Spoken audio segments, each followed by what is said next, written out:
नमस्कार साथियों, Siddharth online classes में आपका हार्दिक स्वागत है। ठीक है, आज हम करेंगे फरवरी, मार्च और जनवरी 2022 की कुछ महत्वपूर्ण करंट अफेयर। ठीक है, पहले तो करेंगे हम जो हाल ही में चुनाव हुए थे ना 5 राज्यों में, उनमें कौन कौन मुख्यमंत्री बना, कितनी उनमें विधानसभा सीट हैं। ठीक है, देखो सबसे पहले उत्तर प्रदेश। ठीक है, सबसे पहले उत्तर प्रदेश।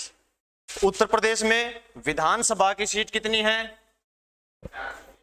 ठीक है, उत्तर प्रदेश में विधानसभा की सीट कितनी है? ठीक है, तो आपको बताना है 403। उत्तर प्रदेश में विधानसभा की सीट है 403। ठीक है, यहां पर बीजेपी ने कितनी सीट प्राप्त की है 2022 में? ठीक है, कितनी? 273। ध्यान करना भाई, उत्तर प्रदेश राज्य में सबसे ज्यादा विधानसभा सीट है। ठीक है, भारत के किस राज्य में सबसे ज्यादा विधानसभा सीट है? उत्तर प्रदेश। और उत्तर प्रदेश में कितनी है? 403। ठीक है, तो बीजेपी ने कितने प्राप्त किए यहाँ पर? 273। और मुख्यमंत्री कौन बना बीजेपी से यहाँ पर? तो आपको बताना है बीजेपी से सीएम कौन बना है? ठीक है, योगी आदित्यनाथ। योगी आदित्यनाथ। योगी आदित्यनाथ कौन से नंबर का सीएम बना है? योगी आदित्यनाथ कौन से नंबर का सीएम बना है? ठीक है, तो आपको बताना है 22वें नंबर का मुख्यमंत्री। 22वें नंबर का सीएम बना है योगी आदित्यनाथ। ये हमारे पेपर में ना पूछ सकते हैं, तो ध्यान करना, योगी आदित्यनाथ है वो 22वें नंबर का सीएम बना है। उसके बाद देखो आगे अगला क्वेश्चन क्या हो जाएगा? बीजेपी ने कितनी सीट प्राप्त की यहाँ पर? 273। और उसके बाद है योगी आदित्यनाथ को शपथ किसने दिलाई है? मुख्यमंत्री को शपथ कौन दिलाता है? ठीक है, संबंधित राज्य का राज्यपाल। ठीक है, संबंधित राज्य का राज्यपाल। तो उत्तर प्रदेश में राज्यपाल कौन है? आनंदीबेन पटेल। आनंदीबेन पटेल।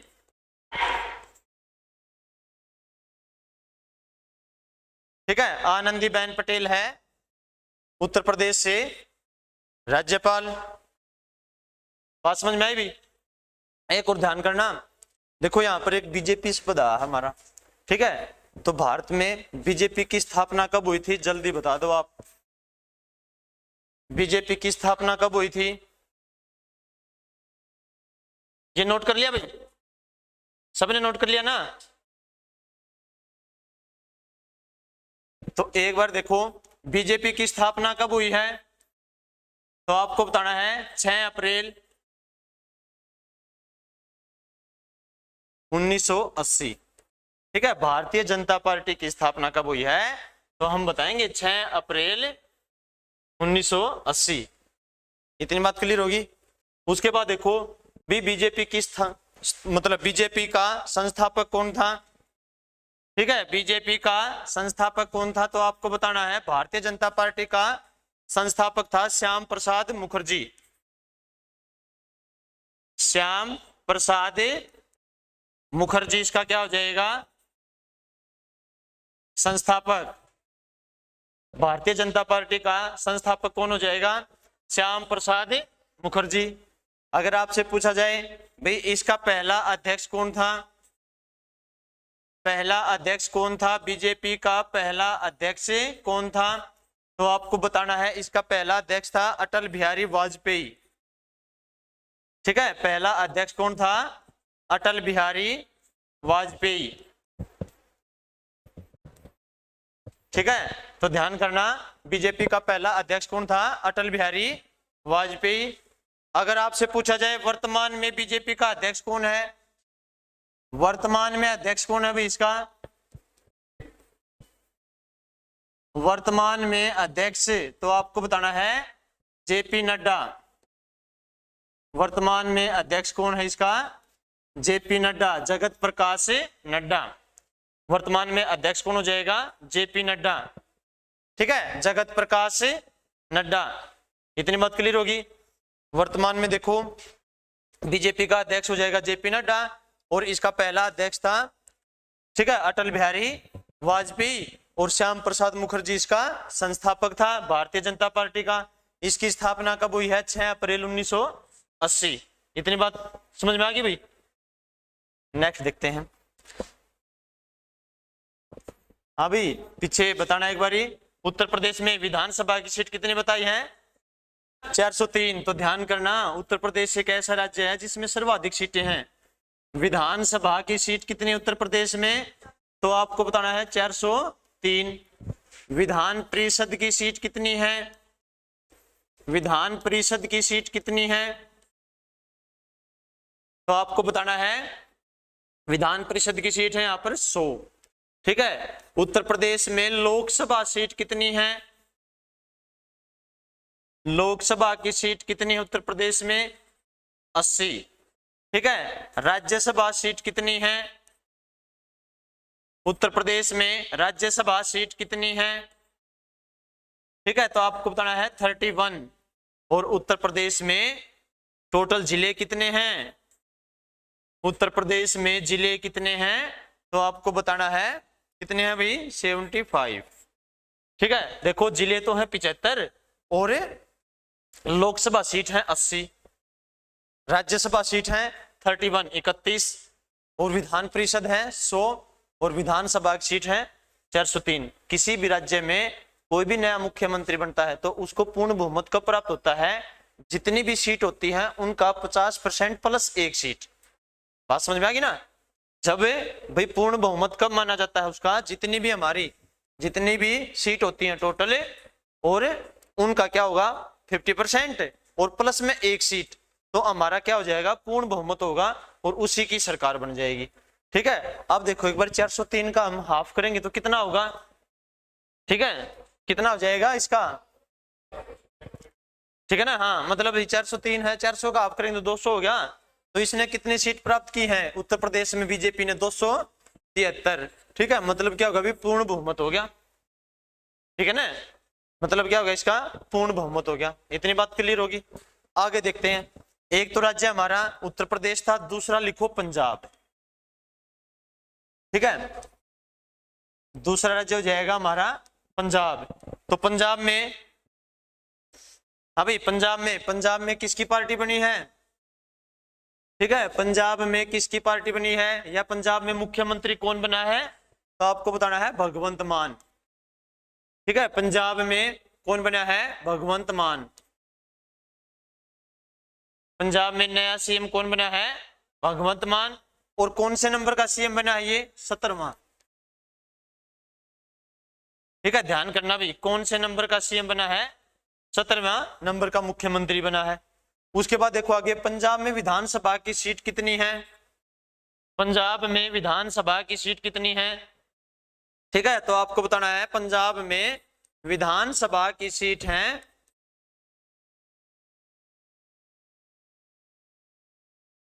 पंजाब में विधानसभा की सीट हमारी कितनी है? 117। ठीक है, कितनी सीट है पंजाब में विधानसभा की? 117 सीट है। उसके बाद भी बीजेपी ने, या अब उसमें देखो भगवंत मान है, किस पार्टी से जीत हासिल की इसने? ठीक है, भगवंत मान ने किस पार्टी से जीत हासिल की है? ठीक है, आम आदमी पार्टी से। तो ध्यान करना भाई, पेपर में पूछ सकते हैं आपसे, क्या भाई भगवंत मान है किस पार्टी से? तो आपको बताना है आम आदमी पार्टी से इसने चुनाव जीता है। और कितनी सीट प्राप्त की इसने भगवंत मान ने? ठीक है, 117 सीटों में से कितनी सीट प्राप्त की भगवंत मान ने? तो आपको बताना है आम आदमी पार्टी ने कितनी सीट हासिल की है?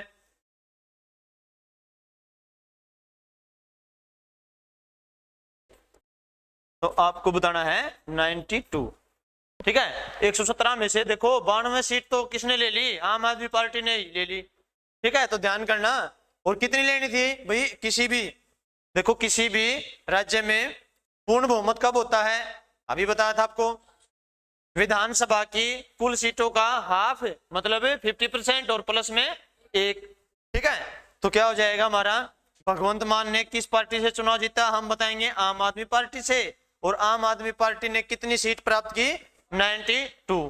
तो आपसे पूछ सकता है भगवंत मान है कौन से नंबर का मुख्यमंत्री बना, 17वें नंबर का मुख्यमंत्री बना। ठीक है, इतनी बात समझ में आ गई भाई। उसके बाद देखो एक पार्टी आई हमारी, क्या, आम आदमी पार्टी। भारत के कितने राज्यों में आम आदमी पार्टी है, पेपर में आ जाए तो क्या बताओगे, भारत के कितने राज्यों में आम आदमी पार्टी का, ठीक है, आम आदमी पार्टी है,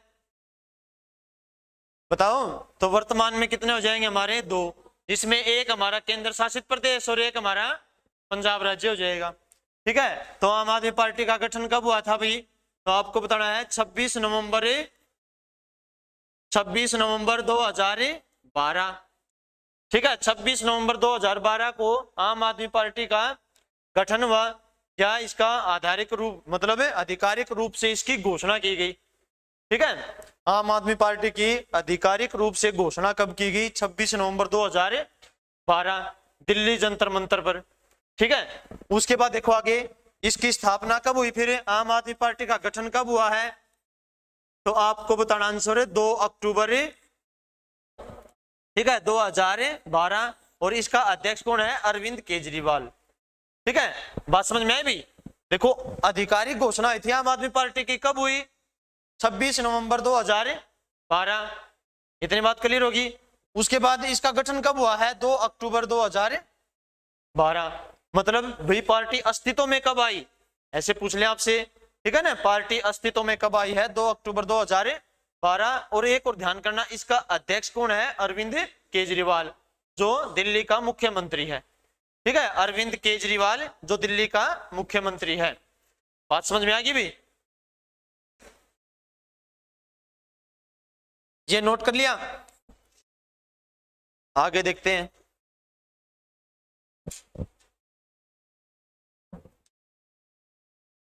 देखो तीसरा राज्य कौन सा हो जाएगा हमारा, उत्तराखंड, यूके। ठीक है, उत्तराखंड। तो ये तो नहीं बता आपने, एक बारी बताओ भी पंजाब का मुख्यमंत्री कौन था, ये तो बताओ एक बारी। पंजाब का मुख्यमंत्री तो बताओ, भगवंत मान। और पंजाब का राज्यपाल और बताओ एक बारी। ठीक है, पंजाब का राज्यपाल कौन है, बनवारी लाल पुरोहित। पंजाब का राज्यपाल हो जाएगा बनवारी लाल पुरोहित। ठीक है, क्यों भी, बनवारी लाल पुरोहित ही चंडीगढ़ का प्रशासक है, ये भी ध्यान करना। जो पंजाब का राज्यपाल बनेगा वह चंडीगढ़ का प्रशासक भी बनेगा। चंडीगढ़ में मुख्यमंत्री नहीं बनता, ठीक है, न ही राज्यपाल बनता, न ही उपराज्यपाल है। बात समझ में आ गई भी। तो चंडीगढ़ का प्रशासक कौन हो जाएगा, जो भी पंजाब का, ठीक है ना, हाँ, जो भी पंजाब का राज्यपाल होगा वह चंडीगढ़ का प्रशासक होगा। इतनी बात नोट कर ली। उसके बाद देखो आगे, आगे लिखो उत्तराखंड। उत्तराखंड राज्य में भी चुनाव हुए थे। ठीक है, तो उत्तराखंड में मुख्यमंत्री कौन बना भाई, ठीक है, उत्तराखंड का नया सीएम कौन बना, तो आपको बताना उत्तराखंड में सीएम कौन बना है। ठीक है, पुष्कर सिंह, ठीक है, हाँ, पुष्कर धामी।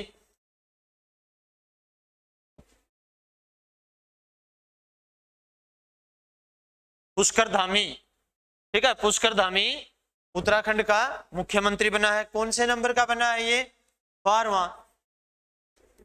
ठीक है, कौन से नंबर का सीएम बना अभी, 12वें नंबर का सीएम बना है पुष्कर सिंह या पुष्कर धामी। इतनी बात क्लियर होगी। किस पार्टी से, ठीक है, किस पार्टी से बना है, तो आपको बताना है बीजेपी से।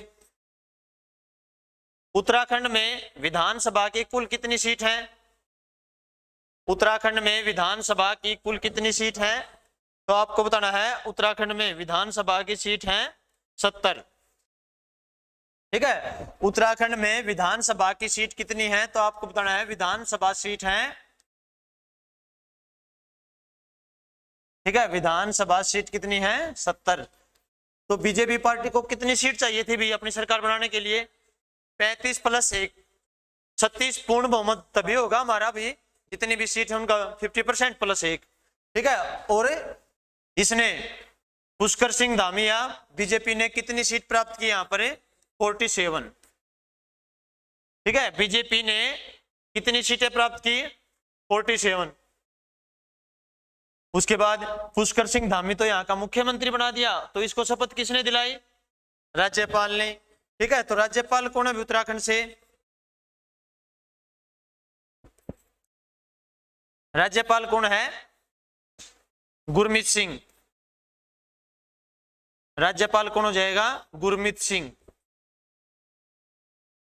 ठीक है, राज्यपाल कौन हो जाएगा? गुरमीत सिंह। नोट कर लिया इतना? लिख पाए क्या रोहित? ठीक है, तो आपसे पूछा जाए उत्तराखंड राज्य का गठन कब हुआ था, एक बार जल्दी से बता दो। उत्तराखंड राज्य कब बना था भाई? हाँ, तो 2000 में। उत्तराखंड राज्य कब बना था? 2000 में, मतलब 9 नवंबर, ठीक है ना, 9 नवंबर 2000 को उत्तराखंड राज्य का गठन किया गया। ठीक है, उत्तराखंड राज्य का गठन कब हुआ था? 9 नवंबर 2000 को। इसकी 2 राजधानी है ना, उत्तराखंड की कितनी राजधानी है? 2 हैं। तो 2 कौन कौन सी है एक बार बताना।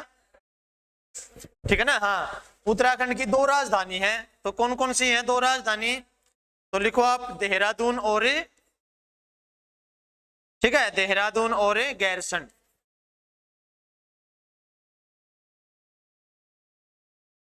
देहरादून और गैरसैंण। ठीक है, लिख पाए? हाँ भाई, नोट कर लिया? आगे देखते हैं। तीसरा राज्य कौन सा? हाँ भाई, चौथा राज्य आ गया ना हमारा, तो चौथा राज्य कौन सा हमारा? मणिपुर।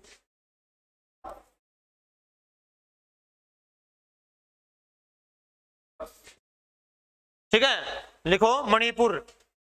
हाँ, मणिपुर में भी तो चुनाव हुए थे, 5 राज्यों में चुनाव हुए थे, तो 5 राज्य देखो कौन कौन से थे। उत्तर प्रदेश था, पंजाब था, उत्तराखंड था, मणिपुर और गोवा। 5 राज्यों में चुनाव हुए थे। 5 राज्यों में, उत्तर प्रदेश में, पंजाब में, ठीक है, उत्तराखंड में, मणिपुर में और गोवा में।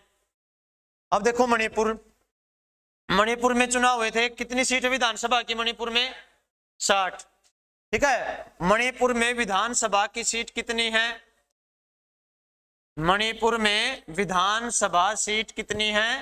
तो आपको बताना है, मणिपुर में विधानसभा की सीट है। ठीक है, तो लिखो कितनी हो जाएंगी? 60। मणिपुर में विधानसभा की सीट कितनी है? 60। नोट करना भी, बिल्कुल इंपोर्टेंट क्वेश्चन होगा। भी बीजेपी ने, यहां पर भी बीजेपी ने ही, ठीक है, यहां पर भी बीजेपी ने ही बाजी मारी है। और कितनी सीट प्राप्त की? ठीक है, बीजेपी ने कितनी सीट प्राप्त की यहां पर? तो आपको बताना है 32। बीजेपी ने कितनी सीट प्राप्त की? ठीक है, 32, 32 सीटें बीजेपी ने प्राप्त की हैं। ठीक है, या हासिल की। उसके बाद देखो आगे, मुख्यमंत्री कौन बना है यहां पर? ठीक है, एन बीरेन सिंह। मणिपुर का मुख्यमंत्री उसी को बना दिया दूसरी बार। ठीक है, हाँ, तो लिखो एन बीरेन सिंह। एन बीरेन सिंह है, वो कौन से नंबर का मुख्यमंत्री बना? वो भी 12वां। ठीक है, लिख लेना भी। एन बीरेन सिंह है, कौन से नंबर का सीएम बना है? 12वां। ठीक है, उत्तराखंड का कौन बना था? पुष्कर धामी। वो कौन से नंबर का था? वो भी 12वें नंबर का मुख्यमंत्री था। और मणिपुर का भी 12वें नंबर का मुख्यमंत्री। अब देखो एक और क्वेश्चन, यहां का राज्यपाल कौन है मणिपुर से? ठीक है, राज्यपाल कौन है? तो आपको बताना है, मणिपुर का राज्यपाल है एल गणेशन।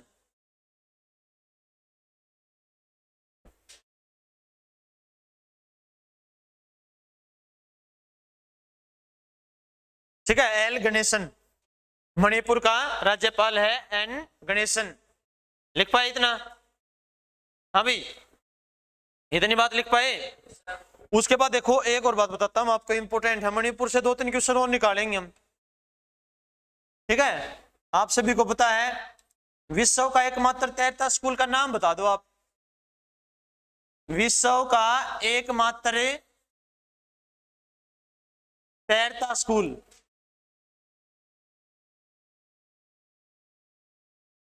अरे मैंने क्या पूछा, विश्व का एकमात्र तैरता स्कूल है, उसका नाम बताओ क्या है। ठीक है, तो लिखो आप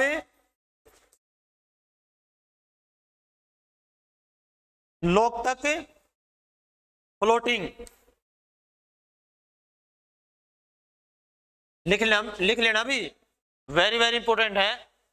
ठीक है, लोकतक फ्लोटिंग एलिमेंट्री। हाँ तैरता स्कूल है, नाव के अंदर लगा, नाव के अंदर पढ़ाते हैं। ठीक है ना, हाँ कन्फर्म है ये बात। तो ध्यान करना, विश्व का एकमात्र तैरता स्कूल है जिसका नाम है लोकतक फ्लोटिंग एलिमेंट्री। ठीक है, और कहां पर हो जाएगा ये, तो आपको बताना है लोकटक झील में। लोकटक झील में, और लोकटक झील कहां हो जाएगी हमारी। ठीक है, लोकटक झील कहां पर है भाई, मणिपुर में। पूर्वोत्तर भारत की मीठे पानी की झील है, कई बार पूछा गया पेपर में। ठीक है ना, पूर्वोत्तर भारत की या उत्तर पूर्व भारत की, बात एक हो जाएगी हमारी। ठीक है, पूर्वोत्तर भारत की या उत्तर पूर्व भारत की सबसे बड़ी मीठे पानी की झील, ठीक है, लोकटक झील है मणिपुर में। बात समझ में आई। और आप सभी को पता है विश्व का एकमात्र तैरता हुआ नेशनल पार्क, ठीक है, विश्व का एकमात्र तैरता हुआ नेशनल पार्क है, कहां पर है वो भी, लोकटक झील में। क्या नाम है उसका, ठीक है ना, हाँ केयुबुल लामजाओ, हाँ नेशनल पार्क। ठीक है ना, केयुबुल लामजाओ नेशनल पार्क, हेमंत। ठीक है, केयुबुल लामजाओ नेशनल पार्क है विश्व का एकमात्र तैरता हुआ नेशनल पार्क। कहां पर हो जाएगा ये, मणिपुर में। ठीक है, लोकटक झील में। और मणिपुर का नया मुख्यमंत्री कौन बना है, एन बीरेन सिंह, कौन से नंबर का, 12वां। ठीक है, एन बीरेन सिंह है 12वें नंबर का मुख्यमंत्री बना है। आगे देखो लास्ट कौन सा हो जाएगा हमारा इसमें, गोवा।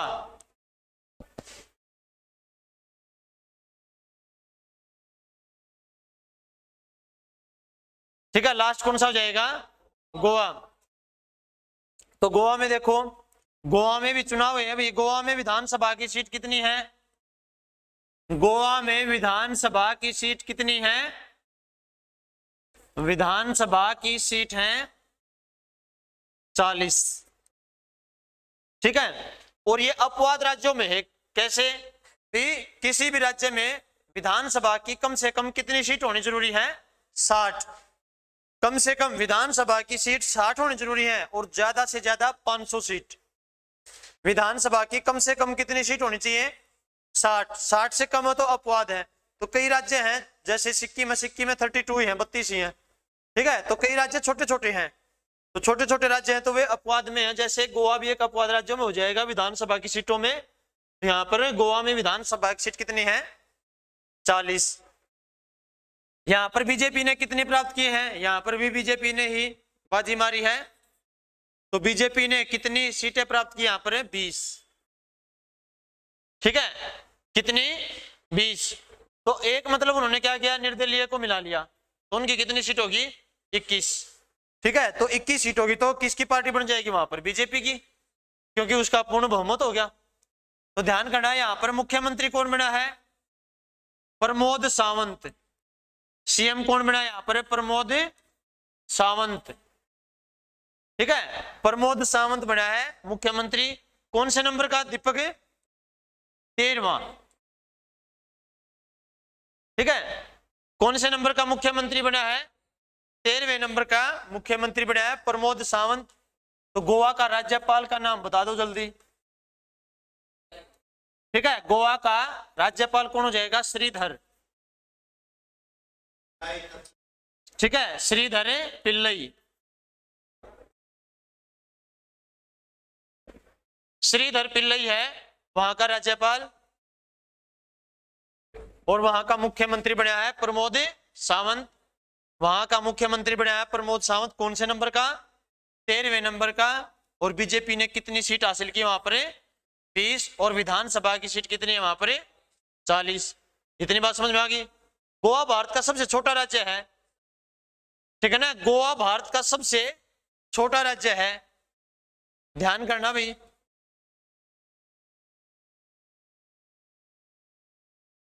गोवा भारत का सबसे छोटा राज्य, क्षेत्रफल में सबसे छोटा राज्य है गोवा। तो गोवा का क्षेत्रफल कितना है?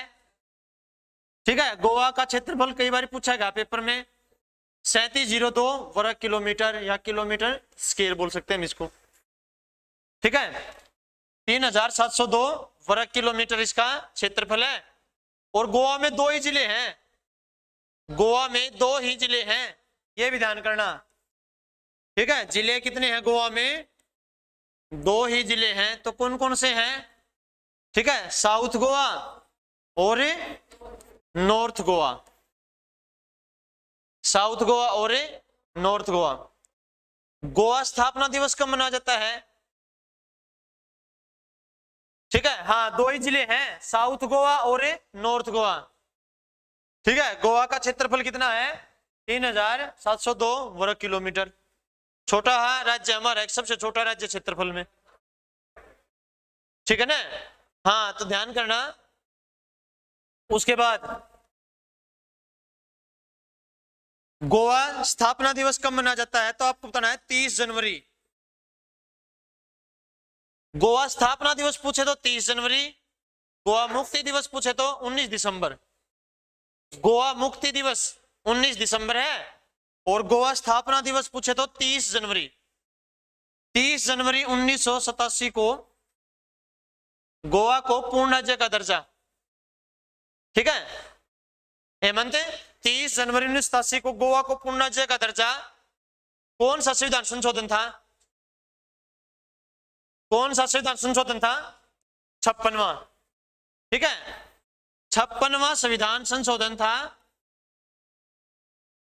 30 जनवरी 1987 को गोवा को पूर्ण राज्य का दर्जा दिया गया। कब दिया गया भाई? 30 जनवरी 1987। उसके बाद देखो आगे, गोवा मुक्ति दिवस कब मनाया जाता है? गोवा मुक्ति दिवस कब मनाया जाता है? ठीक है, गोवा मुक्ति दिवस है 19 दिसंबर। गोवा मुक्ति दिवस 19 दिसंबर। तो ध्यान करना, ये गोवा का क्षेत्रफल हो जाएगा 3702 वर्ग किलोमीटर। तो भारत में सबसे छोटा क्षेत्रफल में और भारत में सबसे बड़ा क्षेत्रफल में कौन सा है? राजस्थान। ठीक है ना, राजस्थान है भारत में क्षेत्रफल में सबसे बड़ा राज्य है। ठीक है, क्षेत्रफल में सबसे बड़ा राज्य है राजस्थान, जिसका क्षेत्रफल कितना है?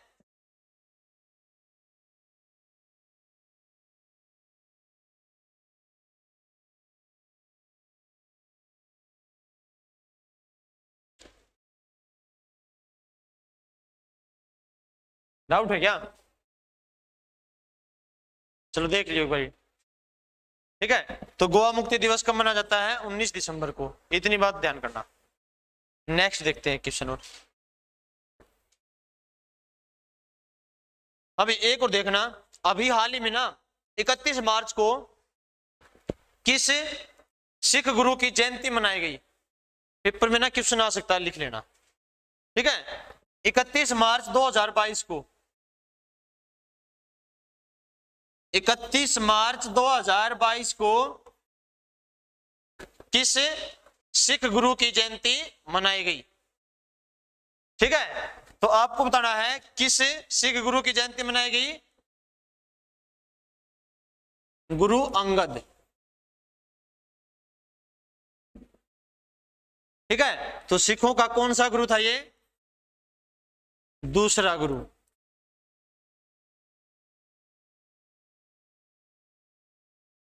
सिखों का कौन सा गुरु था? दूसरा गुरु। बात समझ आई?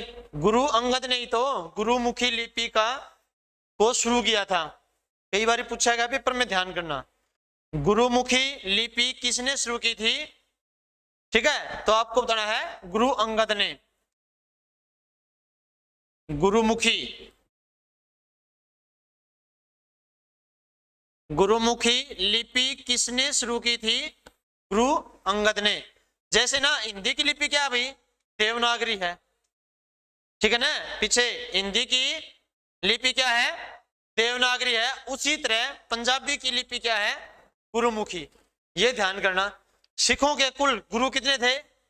10। तो 10 के 10 नाम कौन बताएगा? जल्दी बताओ भाई। ठीक है ना? हाँ देखो, पहले नंबर पे क्या हो जाएगा? गुरु नानक। दूसरा गुरु कौन सा हो जाएगा? गुरु अंगद। ये ध्यान करना, पेपर में पूछ लेते हैं अभी दूसरा गुरु कौन था। तीसरे नंबर पे कौन हो जाएगा? गुरु अमरदास। ठीक है। चौथा गुरु कौन हो जाएगा? चौथा हो जाएगा गुरु रामदास।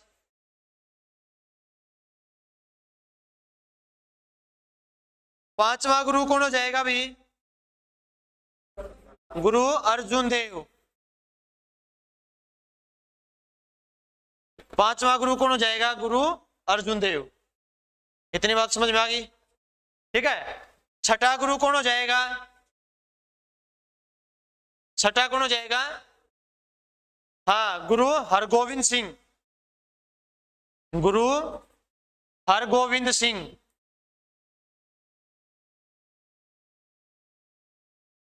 सातवां गुरु कौन हो जाएगा? ठीक है, तो आपको बताना है गुरु हर राय। और आठवां गुरु कौन हो जाएगा? गुरु हरि किशन।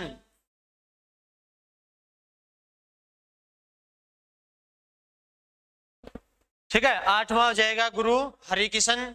और नौवां गुरु कौन हो जाएगा? गुरु तेग बहादुर। ठीक है। और 10वां गुरु कौन हो जाएगा भाई?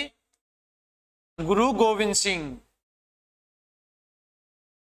गुरु गोविंद सिंह। ठीक है, गुरु गोविंद सिंह। तो ध्यान करना, 10 के 10 गुरु हैं, पेपर में पूछ ले जाते हैं। अभी पहला गुरु कौन था, या इनको क्रम से लगाएं। ठीक है ना, इनको क्रम से लगाए। ए पेपर में पूछ रखा था, आपने देखा होगा गुरुद्वारे। ठीक है, गुरुद्वारे होते हैं ना, उनमें क्या होती है? एक लंगर व्यवस्था होती है। ठीक है ना, वो किसने शुरू की थी? पेपर में क्वेश्चन पूछ रखा था। उसने उसको आगे किसने बढ़ाया था? ठीक है। हाँ देखो क्या हो जाएगा, ये नोट कर लिया आपने? हाँ नोट करो जल्दी।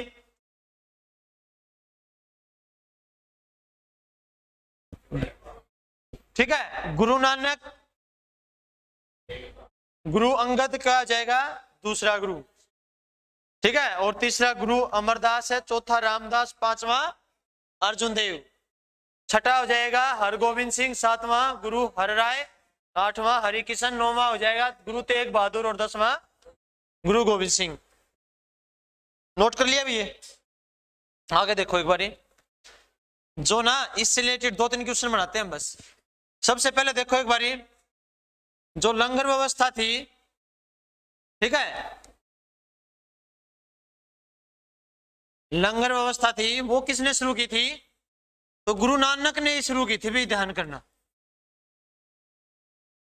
ठीक है, किसने शुरू की थी? गुरु नानक ने ही। उसको फिर लंगर व्यवस्था को आगे किसने बढ़ाया? आगे बढ़ाया इसने। ठीक है, गुरुद्वारों वगैरह आदि में आगे बढ़ाया किसने? तो आपको बताना, गुरु अंगद ने, दूसरे गुरु ने।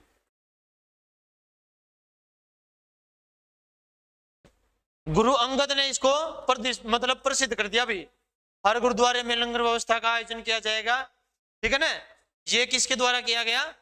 गुरु अंगद के द्वारा, जो दूसरा गुरु था। ठीक है, तो इसकी जयंती मनाई गई हाल ही में। कब मनाई गई है? 31 मार्च को। ठीक है, तो देख लेते हैं, जो हाल ही में क्वेश्चन होते हैं, जो हाल ही में भी कोई जयंती मनाई जाती है, तो उनसे ना जन्म से रिलेटेड क्वेश्चन पूछ लेते हैं। भाई इसकी जयंती तो मनाएगी 31 मार्च को, तो इसका जन्म कब और कहां हुआ, ये भी देख लेंगे हम। ठीक है, तो लिखो, गुरु अंगद का जन्म कब हुआ था? गुरु अंगद का जन्म तो आपको बताना है 31 मार्च 1504। ठीक है, 31 मार्च 1504। और इसकी मृत्यु कब हुई है? 29 मार्च 1552। जन्म हुआ इसका मुक्तेश्वर में, जो पंजाब में है, और मृत्यु इसकी अमृतसर में। ठीक है, बात समझ में आई भी? ये ध्यान करना है एक बारी। जो हाल ही में होता है ना वैसा क्वेश्चन पेपर में आ जाता है, कई बार पूछ लेते हैं। तो क्या हो जाएगा हमारा भाई, गुरु अंगद है, उसका जन्म कब हुआ? 31 मार्च 1504 को। कहां पर हुआ है?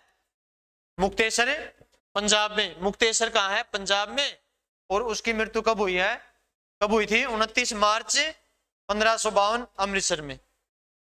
ठीक है, बात समझ में आई भी? अमृतसर भी कहां हो जाएगा? पंजाब में। अब देखो एक और क्वेश्चन ये बनेगा हमारा, नोट कर लिया होगा आपने। खालसा पंथ की स्थापना किसने की थी? पेपर में डायरेक्ट पूछा जाता है भाई, खालसा पंथ की स्थापना किसने की और कब की? खालसा पंथ की स्थापना किसने की थी? गुरु गोविंद सिंह ने। ठीक है, गुरु गोविंद सिंह कौन से नंबर के गुरु थे? हाँ, गुरु गोविंद सिंह ने। और खालसा पंथ की स्थापना कब की थी? तो आपको बताना है 1699 ईस्वी में। ठीक है, खालसा पंथ की स्थापना कब की थी? 1699 ईस्वी में। इतनी बात क्लियर होगी? अभी पीछे लिख पाए क्या? गुरु अंगद, सॉरी, हाँ देखो एक बार, खालसा पंथ की स्थापना गुरु गोविंद सिंह ने, जो कौन से गुरु थे ये? ठीक है ना, हाँ 10वां गुरु था। और इसकी स्थापना कब की? 1699 में। दो बात और ध्यान करना, गुरु अर्जुन, मतलब 5वां गुरु था हमारा, कौन सा था 5वां गुरु? गुरु अर्जुन देव। उसको फांसी किसने तुड़वा था? और गुरु तेग बहादुर को फांसी किसने तुड़वा था? ठीक है, ये दोनों ही क्वेश्चन हमारे इंपोर्टेंट हैं। जैसे सिखों का 5वां गुरु कौन था? अर्जुन देव। अर्जुन देव को फांसी किसने तुड़वा था? ठीक है, तो आपको बताना है किसने? जहांगीर। उस समय जहांगीर का शासनकाल चल रहा था। और 9वां गुरु कौन था भाई? 9वां गुरु तेग बहादुर।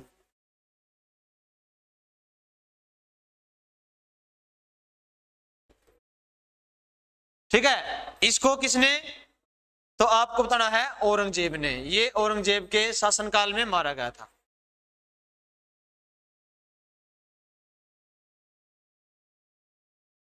ठीक है, औरंगजेब के शासनकाल में।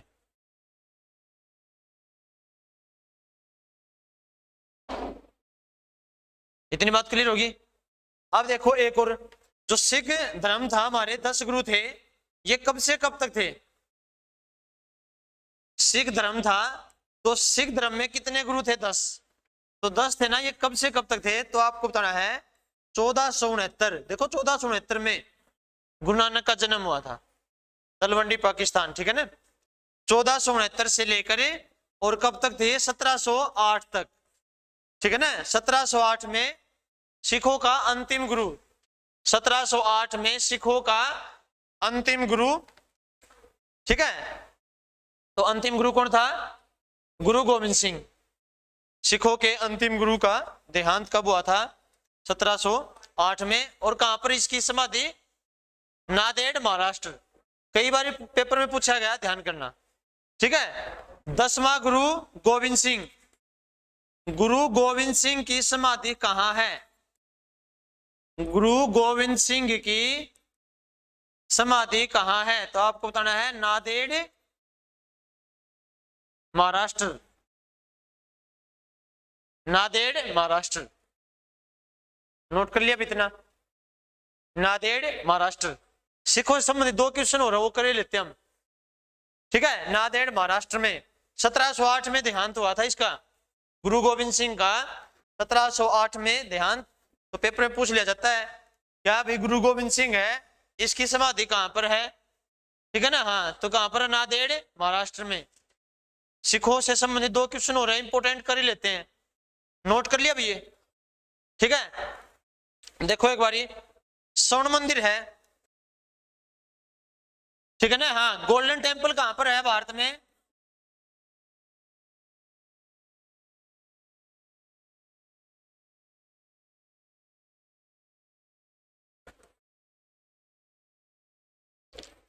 कहां पर है? अमृतसर में।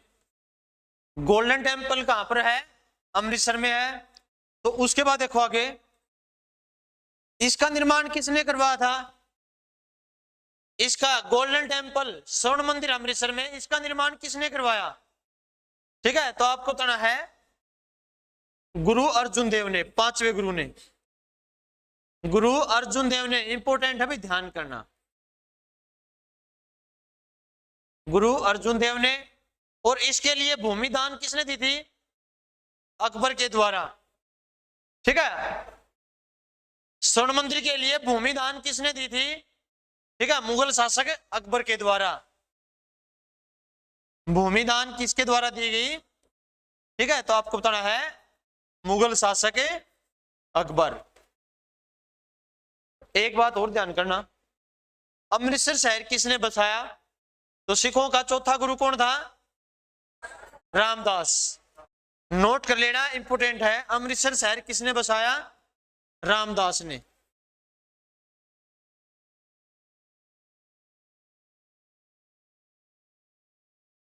ठीक है, अमृतसर शहर किसके द्वारा बसाया गया था? रामदास के द्वारा। इतनी बात क्लियर होगी? आगे देखते हैं नेक्स्ट क्वेश्चन। नोट कर लिया भाई?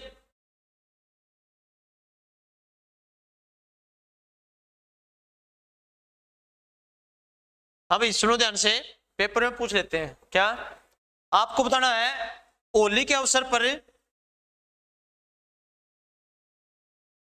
होली के अवसर पर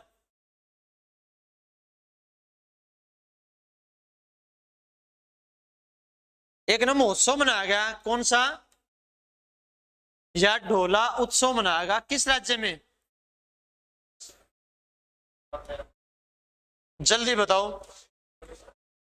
ठीक है, होली के अवसर पर ढोला उत्सव का आयोजन किया गया, तो किस राज्य में किया गया? नोट कर लेना भाई, ऐसे क्वेश्चन पेपर में पूछ लेते हैं। ठीक है, तो आपको बताना है पश्चिम बंगाल में। ठीक है, पश्चिम बंगाल में। और होली के अवसर पर एक रण उत्सव भी किया जाता है, ये भी ध्यान करना। रण उत्सव का आयोजन भारत के किस राज्य में किया जाता है? अगर पेपर में पूछ ले आपसे, रण उत्सव का आयोजन भारत के किस राज्य में किया जाता है? ठीक है, तो आपको बताना है गुजरात में। रण उत्सव का आयोजन कहां किया जाता है? गुजरात में। ठीक है ना। हाँ, उसी तरह एक दो उत्सव और लिखो, जैसे पेपर में पूछ लेते हैं भाई, उगादि उत्सव है वो भारत के किस राज्य में? उगादि उत्सव भारत के किस राज्य में? तो आपको बताना है उगादि उत्सव है वो भारत के किस राज्य में हो जाएगा? कर्नाटक में। ठीक है, उगादि उत्सव भारत के किस राज्य में हो जाएगा? कर्नाटक में। इतनी बात समझ में आई? ठीक है, उसी तरह है, एक और ध्यान करना, रंगवाली होली उत्सव भारत के किस राज्य में? रंगवाली होली उत्सव भारत के किस राज्य में? तो आपको बताना है महाराष्ट्र में।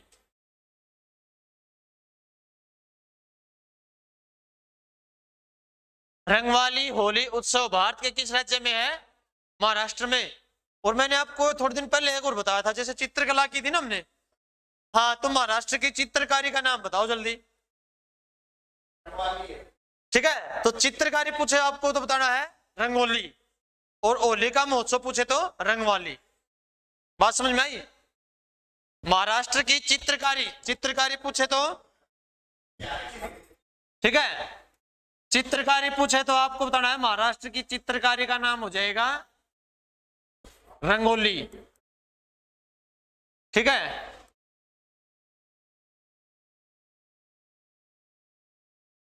चित्रकारी का नाम पूछे तो रंगोली। नोट कर लिया इतना। नेक्स्ट क्वेश्चन देखते हैं एक बार,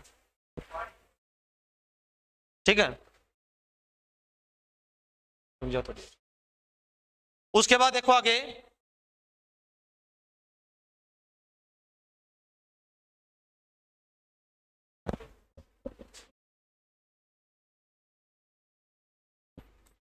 एक अप्रैल 2022 को किस बैंक ने अपना स्थापना दिवस मनाया है?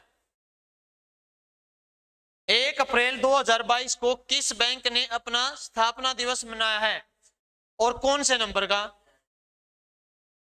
ठीक है, तो लिखो 1 अप्रैल 2022 को आरबीआई बैंक ने अपना स्थापना दिवस मनाया है, ठीक है ना। हाँ, 1 अप्रैल 2022 को, ठीक है, 1 अप्रैल 2022 को किस बैंक ने अपना स्थापना दिवस मनाया है? तो आपको बताना है आरबीआई ने, ठीक है। तो आरबीआई की स्थापना जल्दी बता दो कब हुई थी?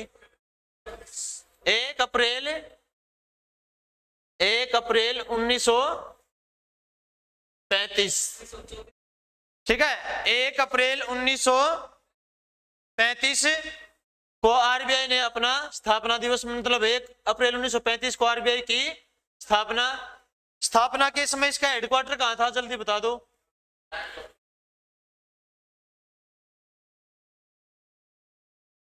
ठीक है, हेडक्वार्टर कहां था स्थापना के समय? कलकत्ता में। वर्तमान में आरबीआई का हेडक्वार्टर कहां है? हेमंत, वर्तमान में कहां पर है? मुंबई में। वर्तमान में कहां पर हो जाएगा? मुंबई में। तो कोलकाता से मुंबई कब लेके आए? 1937 में। ये भी ध्यान करना भाई, ठीक है। कलकत्ता से मुंबई हेडक्वार्टर कब लेके आए? 1937 में। इंपोर्टेंट फैक्ट है 2-3, नोट कर लेना, सभी इंपोर्टेंट है भाई, ध्यान करना। उसके बाद है जो आरबीआई है, इसका पहला अध्यक्ष जल्दी बता दो कौन था? एसबीआई, हाँ सॉरी, आरबीआई का पहला अध्यक्ष कौन था? ओसबर्न स्मिथ। आरबीआई बैंक का पहला अध्यक्ष ओसबर्न स्मिथ, ठीक है। वर्तमान में कौन है भाई? वर्तमान में कौन है? आरबीआई का अध्यक्ष कौन है वर्तमान में? ठीक है, तो लिखो शक्तिकांत दास। वर्तमान में कौन हो जाएगा? शक्तिकांत दास। और कौन से नंबर का है? शक्तिकांत दास है, वो कौन से नंबर का है? तो आपको बताना है 25वां।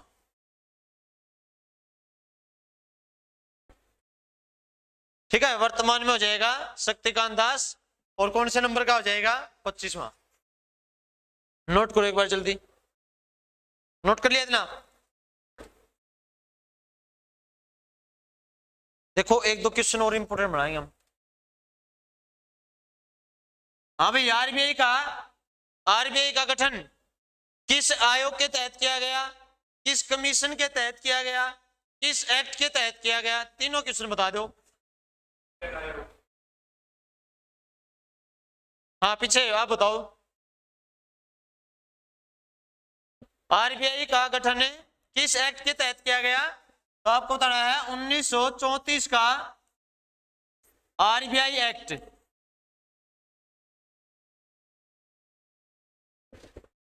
आयोग पूछे भाई किस आयोग के तहत किया गया? तो आपको बताना है यंग हिल्टन आयोग, ठीक है, यंग हिल्टन आयोग। और कमीशन पूछे तो भाई किस कमीशन के तहत आरबीआई का गठन किया गया? ठीक है, तो आपको बताना है रॉयल कमीशन।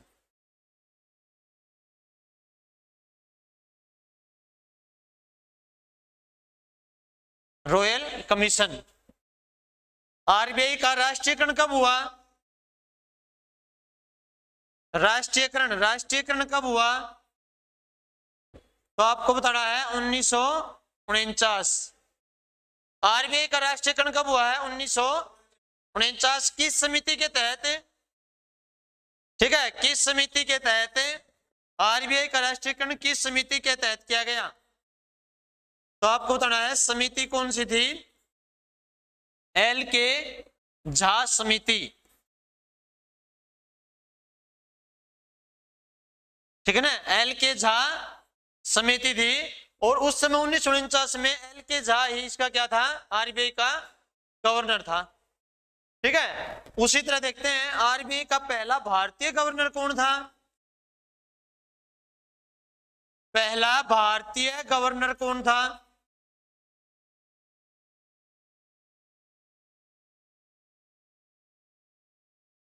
ठीक है, पहला भारतीय गवर्नर कौन था? तो आपको बताना है सीडी देशमुख,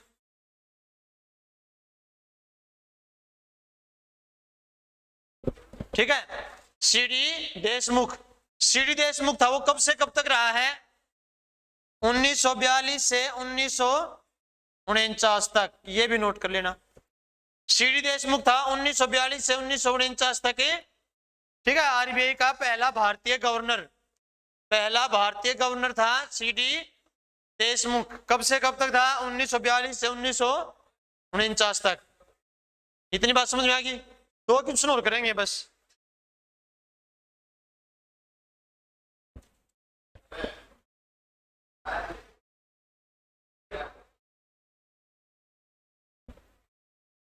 आगे देखो, वह प्रधानमंत्री कौन था जो आरबीआई का गवर्नर रह चुका है? वह प्रधानमंत्री, ठीक है, वह प्रधानमंत्री कौन, ठीक है, कौन था जो आरबीआई का गवर्नर रह चुका है? आरबीआई का गवर्नर रह चुका है, तो आपको बताना है कौन था भाई, ठीक है ना, हाँ, डॉक्टर मनमोहन सिंह, डॉक्टर मनमोहन सिंह, हाँ, ठीक है, डॉक्टर मनमोहन सिंह। और ये कब बना था भाई आरबीआई का गवर्नर?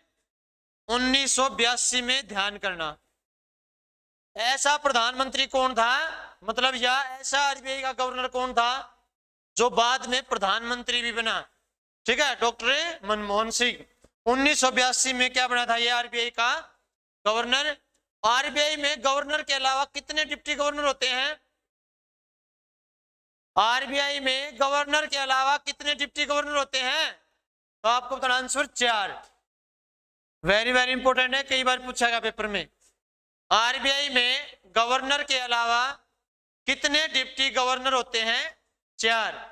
भारत का सबसे बड़ा बैंक, केंद्रीय बैंक आरबीआई, बैंकों का बैंक भी आरबीआई।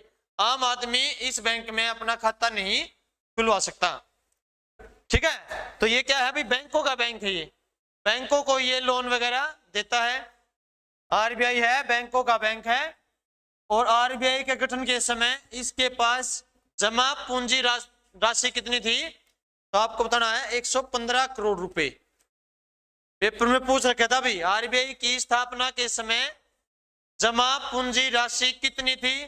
देखो 115 तो वर्तमान में है, 115 तो वर्तमान में है, उस समय थी केवल 5 करोड़ रुपए, ये ध्यान करना भी, ठीक है ना। उस समय कितनी थी जमा पूंजी राशि? 5 करोड़ रुपए। वर्तमान में कितनी जमा पूंजी राशि रहनी चाहिए? ठीक है, तो आपको बताना है 115 करोड़ रुपए। और प्लस में जैसे सोना है, चांदी है, वो भी, ठीक है। वर्तमान में कितनी जमा पूंजी राशि होनी चाहिए? हाँ, 115 करोड़ रुपए आरबीआई के पास सेव होने जरूरी है, ठीक है ना। डिप्टी गवर्नर की नियुक्ति किसके द्वारा की जाती है? तो ये सरकार के द्वारा ही चुने जाते हैं, हाँ, ठीक है ना। आज के लिए इतना ही कर लो, ठीक है।